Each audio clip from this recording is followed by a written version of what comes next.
আসসালামু আলাইকুম রহমতুল্লাহ। সম্মানিত দর্শকবৃন্দ, আপনারা দেখতেছেন একটা সিএনজিটা আমরা বিক্রি করলাম।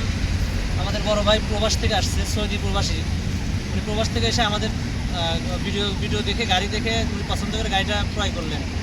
তো কত ক্রয় করলেন এবং কোথা থেকে এসে গাড়িটা নিলেন, তো বিস্তারিত বাইরে থেকে শুনি। একটু কাছে আসুন, কাছে এসে হ্যাঁ ভাইজান, আমি যে গাড়ি কন্ডিশনের কথা বলছি আপনাকে।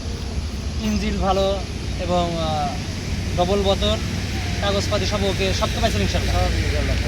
তো গাড়ি আমি কত চাইছিলাম আপনাকে? 3,60,000। কত বিক্রি করলাম আপনার কাছে? 3,50,000 টাকা ভাইয়ের কাছ থেকে আমি বুঝিয়ে নিলাম আর এই যে আমার কাগজপাতি ভাইকে বুঝিয়ে দিলাম। তো ইনশাল্লাহ যারা গাড়ি ক্রয় করবেন আমার এই ফেসবুক পেজটা ফলো করবেন এবং আমার সাথে যোগাযোগ করে আসবেন। যেভাবে কথা বলবো ঠিক সেভাবেই আপনারা গাড়ি পাবেন। আর গাড়ি নেওয়ার পরে যদি আপনাদের ভালো না লাগে আমাদের কাছে রিটার্ন দিবেন, সমস্যা নেই, আমরা গাড়ি রিটার্নও নিই। তো ধন্যবাদ সবাইকে ভিডিও দেখার জন্য। আসসালামু আলাইকুম।